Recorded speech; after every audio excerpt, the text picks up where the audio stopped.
Have you ever looked in the mirror and felt like no matter what you do, it's just not enough? That somehow, despite all your efforts, despite all your achievements, despite pouring your heart and soul into everything you do, you still feel like you're falling short. I want you to close your eyes for a moment. Just for a moment. Think about the last time you felt that crushing weight of disappointment.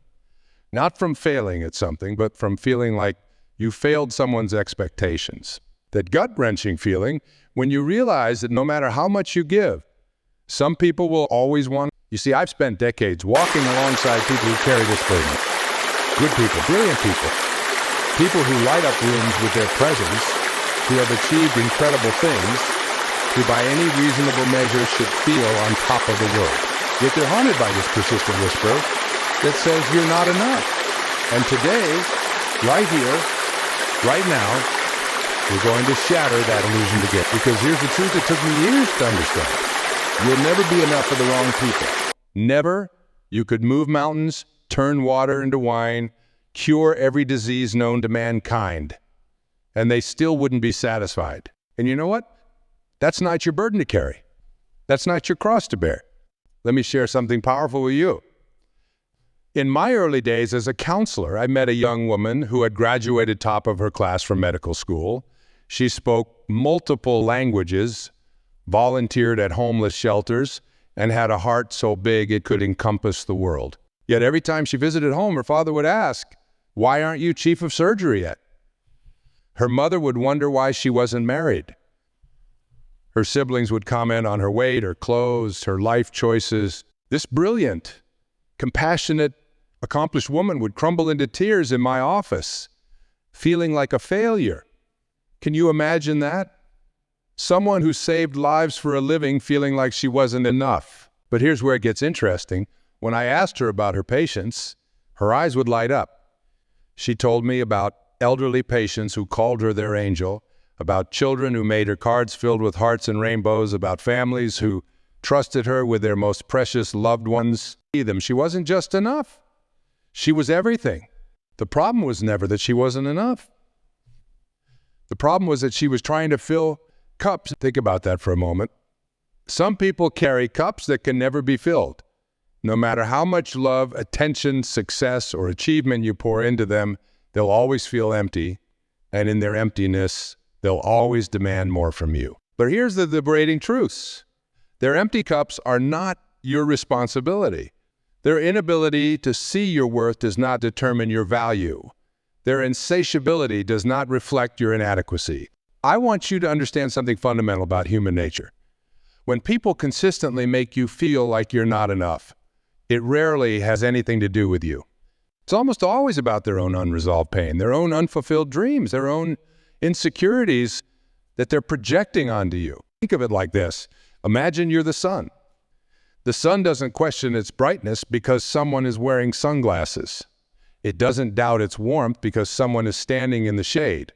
It doesn't apologize for shining too brightly or try to dim its light to make others comfortable. It simply continues to be what it is. Radiant, life-giving, essential. You're like that sun. Your worth isn't diminished by those who can't see it. Your value isn't reduced by those who don't appreciate it. Your light doesn't need to dim because others refuse to open their eyes. But I know what you're thinking. That's easier said than done. These are people I care about. These are people whose opinions matter to me. These are people I want to please. And you're right. It is easier said than done because we're human, because we care, because we've been conditioned since childhood to seek approval, to measure our worth through others' eyes, to believe that if we just try hard enough, work hard enough, achieve enough, we'll finally be enough. Let me tell you something that might sound harsh at first, but I promise you, it's one of the most liberating truths you'll ever hear. Some people don't want you to be enough. They need you to not be enough. Because if you were enough, they'd have to face their own inadequacies. If you were enough, they couldn't control you through guilt and shame. If you were enough, they'd lose their power over you.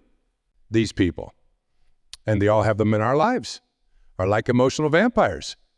They feed on your self-doubt. They thrive on your insecurities. They grow stronger with every ounce of confidence they drain from you. They only have power over you if you invite them in. They can only feed on your energy if you give them access to it. They can only make you feel less than if you give them that authority. And today, right now, we're going to start taking that authority back. We're going to begin the journey of understanding that being enough isn't about meeting someone else's standards. It's about living authentically in your own truth. Think about the most peaceful moments in your life. Those rare, precious times when you felt completely at ease with yourself. Were you worrying about being enough then? Were you calculating your worth based on others' expectations? Or were you simply being, existing in your own skin, comfortable with who you are? That peace, that acceptance, that's your natural state. Everything else is learned behavior. Everything else is accumulated baggage that others have handed you, and you faithfully carried, believing it was yours to bear. But it's not yours. It never was. And today, we're going to start setting down that baggage, piece by piece. We're going to begin the process of unlearning these harmful patterns and remembering who we truly are. Because the truth, you were enough the moment you took your first breath. You were enough before anyone told you otherwise. You were enough before you achieved anything, before you proved anything, before you became anything. You were enough then. You are enough now. And you will always be enough, not because of what you do, but because of who you are at your core. Your worthiness isn't earned. It's innate. It's not acquired. It's not proven. It's presumed. But some of you might be thinking, if I accept that I'm enough as I am, won't I become complacent? Won't I lose my drive to improve, to achieve, to grow? This is one of the most common misconceptions about self-acceptance. The truth is exactly the opposite. When you accept your inherent worth, when you stop trying to prove yourself to others, when you release the exhausting burden of being enough for everyone, that's when real growth begins. Because now, instead of growing from a place of lack, you're growing from a place of abundance. Instead of changing to please others, you're evolving to express more of your authentic self. Instead of achieving to prove your worth, you're achieving to explore your potential.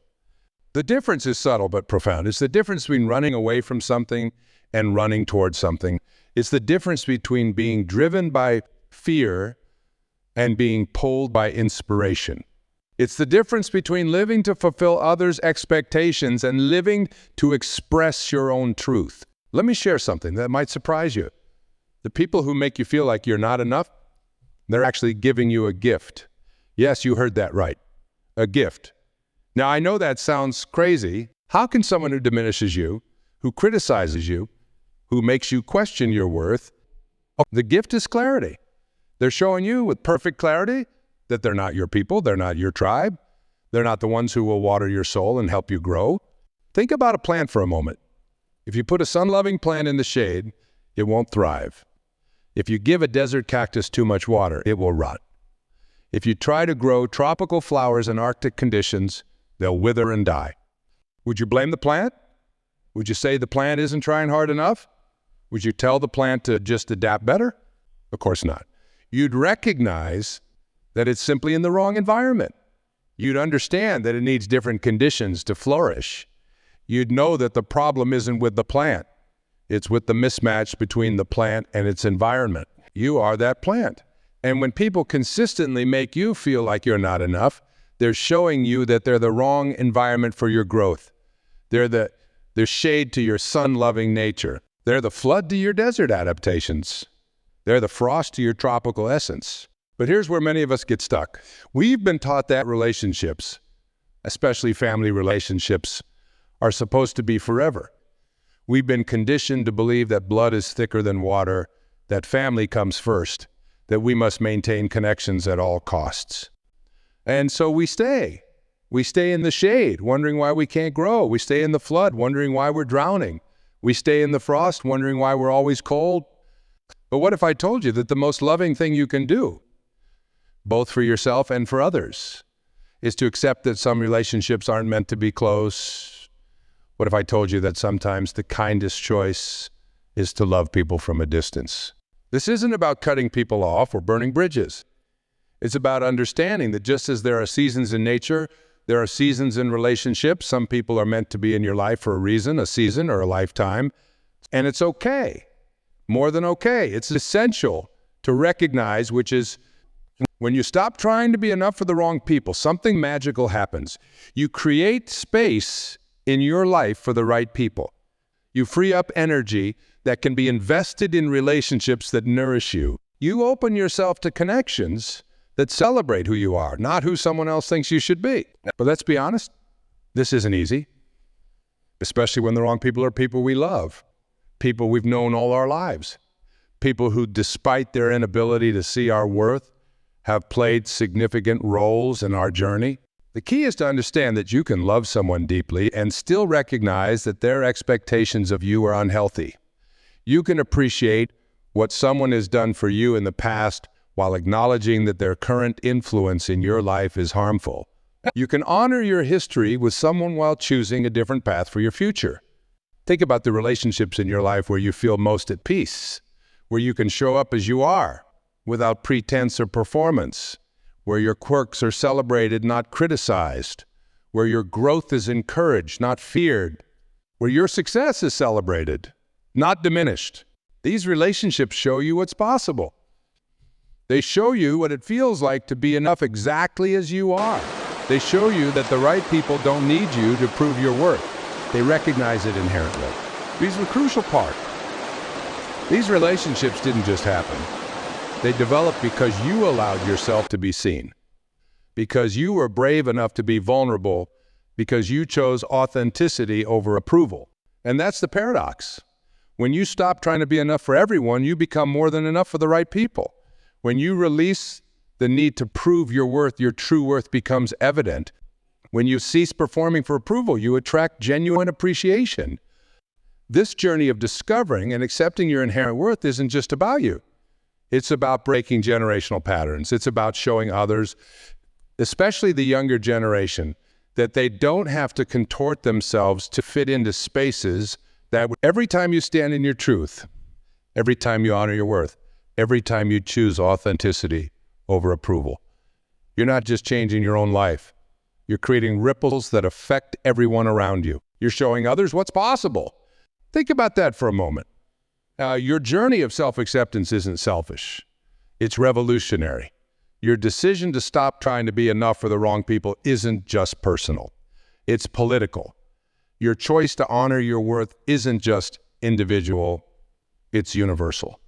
Because when you change the way you see yourself, you change the way you move through the world. When you change the way you move through the world, you change the world itself. But this kind of change doesn't happen overnight. It's not a destination you reach. It's a path you walk. Every day you'll face choices. Choices between authenticity and approval, between truth and harmony, between growth and comfort. And some days you'll choose wrong. Some days you'll fall back into old patterns. Some days you'll find yourself trying to prove your worth to people who will never see it. And that's okay. That's part of the journey. That's what makes you human. The goal isn't perfection. The goal isn't to never care what others think. The goal is to care more about what you think. To trust your inner voice above the external chorus. To recognize that while others' opinions matter, they don't define you. The people who make you feel like you're not enough, they're not your judges, they're not your measure, they're not your destiny.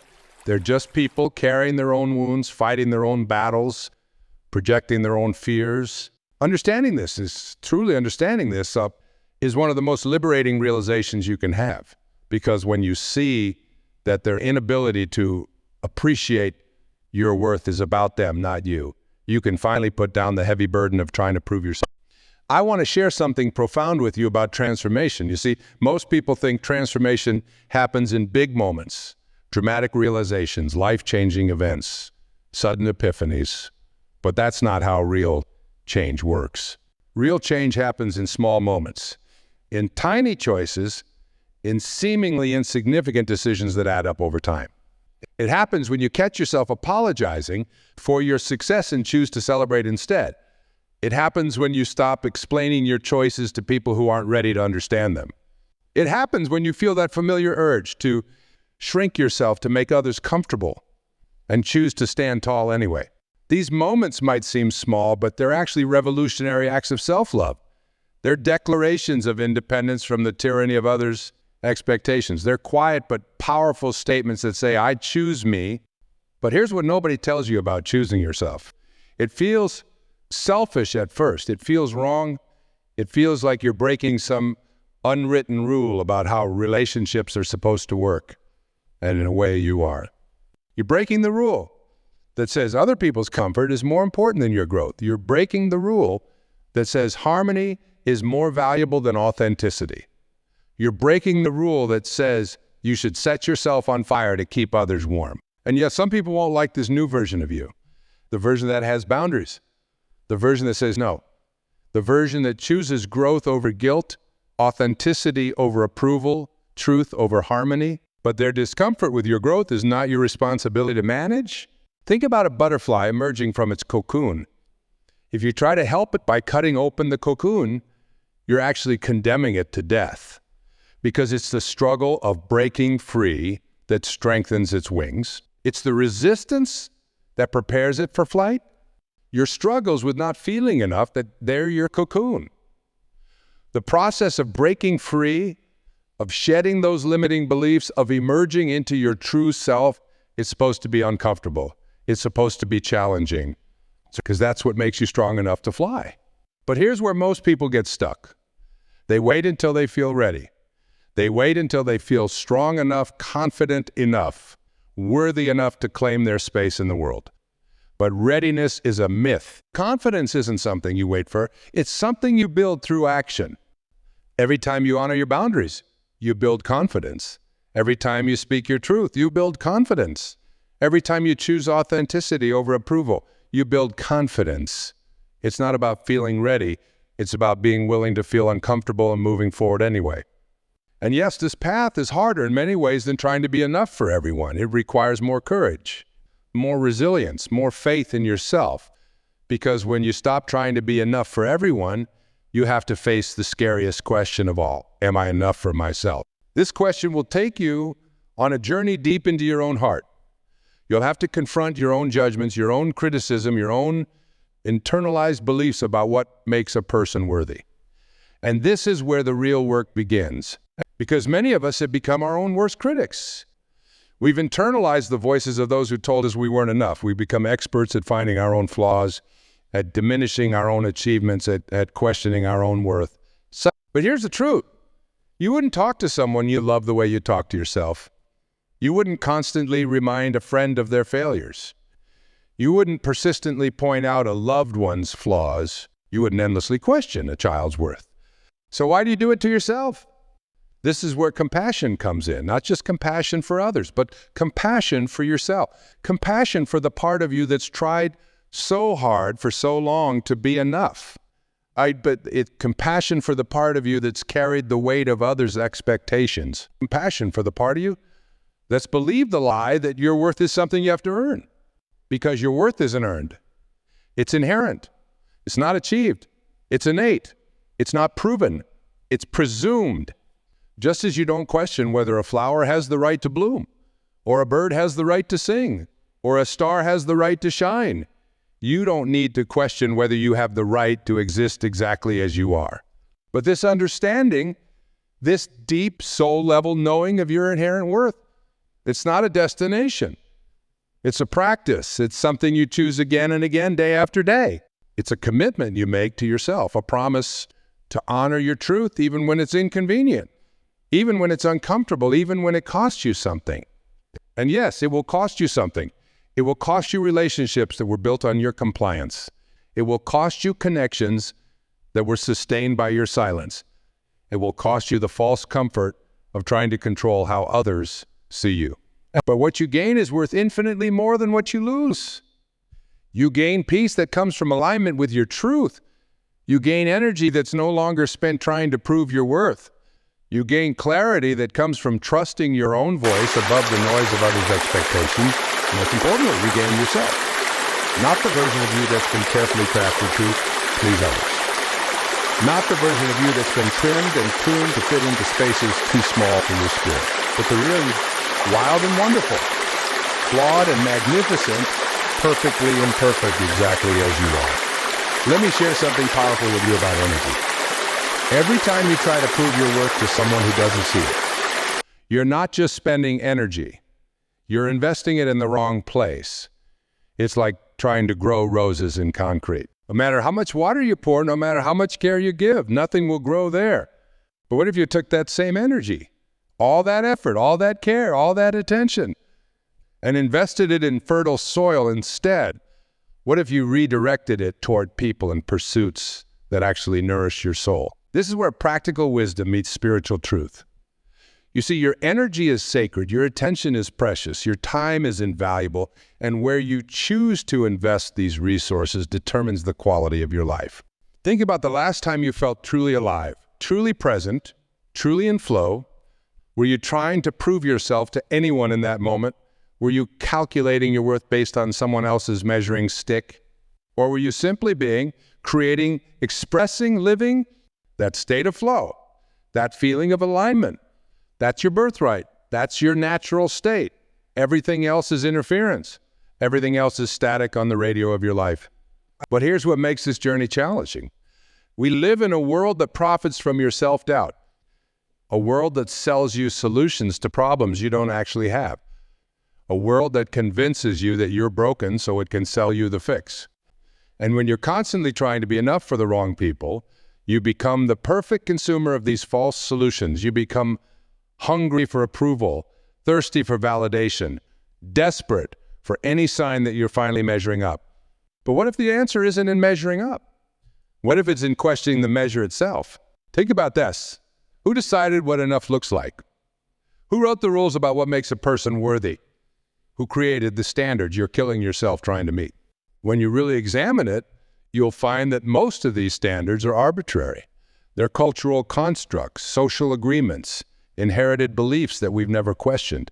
They're hand-me-down definitions of success and worth that might have nothing to do with who you really are or what truly matters to you.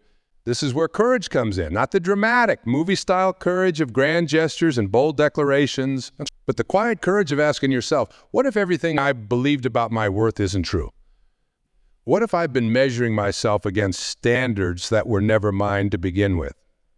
This questioning, this deep, honest examination of your beliefs about worth and value, it's not comfortable. It's not neat. It's not quick. But it's necessary, because until you question these inherited beliefs, you'll keep trying to prove yourself using someone else's criteria. When you stop trying to prove your worth to others, you create space to discover what truly matters to you. When you release the need to be enough for everyone, you can focus on being authentic for yourself. But let me be clear about something. This isn't about becoming selfish. It's not about disregarding others' feelings or ignoring your responsibilities. It's about finding balance. It's about understanding that you can care about others without sacrificing yourself. You can be kind without being a doormat. You can be loving without being a martyr. Think of it like oxygen masks on an airplane. And you have to secure your own mask first before helping others. Not because you're selfish, but because you can't help anyone if you're unconscious. You can't give what you don't have. You can't pour from an empty cup. This is where practical action meets spiritual wisdom. It's not enough to understand these truths intellectually. You have to embody them. You have to practice them in small ways every day. Start with awareness. Notice when you're trying to prove your worth. Notice when you're seeking validation. Notice when you're shrinking yourself to make others comfortable. Just notice without judgment. Awareness is the first step to change. Then practice pause. When you feel that familiar urge to prove yourself, pause. When you feel the need to explain your choices to people who aren't ready to understand them, pause. When you feel compelled to dim your light because it makes others uncomfortable, pause. Whose approval am I seeking right now? Whose standards am I trying to meet? Whose voice am I hearing in my head? Often you'll find that you're still trying to please people from your past. Still trying to prove something to people who aren't even in your life anymore. Still trying to meet standards that were set by people who didn't understand your unique gifts and purpose. This is where forgiveness becomes crucial.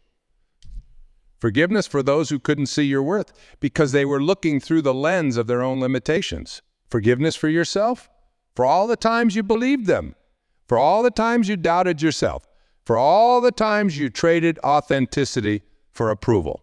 But forgiveness doesn't mean you have to keep repeating the same patterns. You can forgive someone and still choose not to give them the power to define your worth. You can forgive yourself for past choices while making different choices now. Every time you choose authenticity over approval, you're not just changing your own life. You're sending ripples into the world. You're showing others what's possible. You're creating space for others to do the same. As we come to the close of our time together, I want to share something profound with you about legacy. Not the kind of legacy that's written in history books or carved in stone, but the kind that lives in the hearts and minds of those whose lives you touch. Every time you honor your worth, every time you stand in your truth, every time you choose authenticity over approval, you're not just changing your own story. You're showing others what's possible. You're creating a new template for what it means to live authentically in a world that often rewards conformity. Think about the people in your life who look up to you. The ones who watch how you handle challenges, how you respond to criticism, how you navigate difficult relationships. What message are you sending them when you constantly try to prove your worth to people who can't or won't see it? And more importantly, what message could you send them by choosing differently? Imagine a young person in your life watching you stand in your truth, even when it's uncomfortable. Imagine them seeing you choose growth over guilt, authenticity over approval, self-respect over people-pleasing. Imagine the permission that gives them to do the same. This is how we create change. Not through grand gestures or dramatic declarations, but through daily choices that say, I choose to honor my worth. I choose to trust my truth. I choose to be authentic, even when it costs. But here's what makes this journey both challenging and beautiful. It's not a destination you reach once and for all. It's a choice you make again and again, day after day. Some days it will feel natural and easy. Other days it will feel like the hardest thing you've ever done. And that's okay. Because this journey isn't about perfection. It's about progress. It's not about never struggling. It's about struggling forward. It's not about never doubting. It's about acting in spite of those doubts. The goal isn't to never care what others think. The goal is to care more about what you think. The goal isn't to never seek approval. The goal is to approve of yourself first. The goal isn't to never need validation.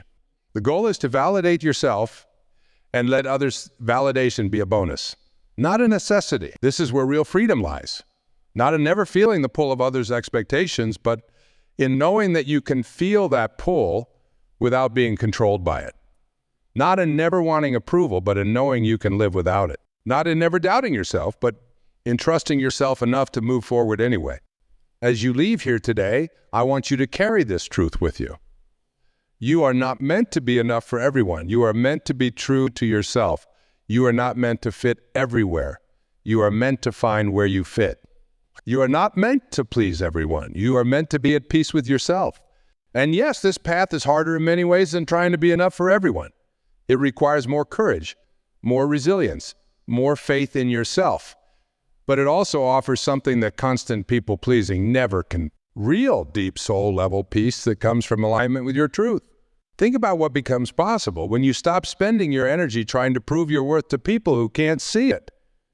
Think about what you could create, what you could build, what you could become if you redirected all that energy toward your own growth, your own dreams, your own purpose. The world needs your authentic self, not the version of you that's been carefully crafted to please others, not the version of you that's been trimmed and pruned to fit into spaces too small for your spirit, but the real you, wild and wonderful, flawed and magnificent, perfectly imperfect, exactly as you are.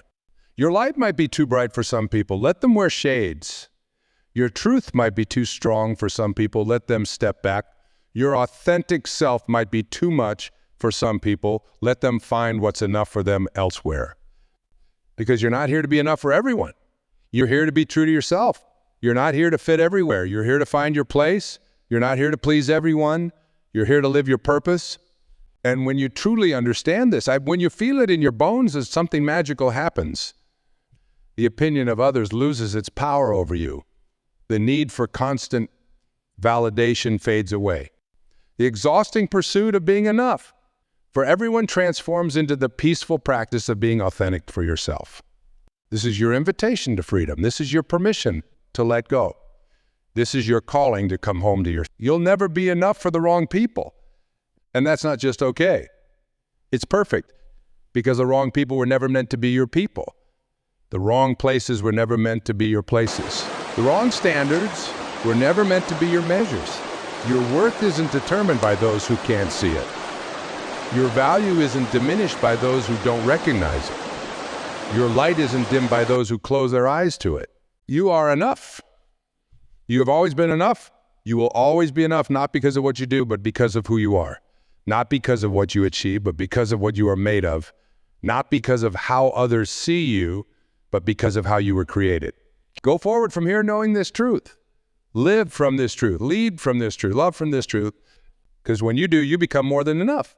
You become exactly who you were always meant to be. And that, my friends, is the greatest achievement of all.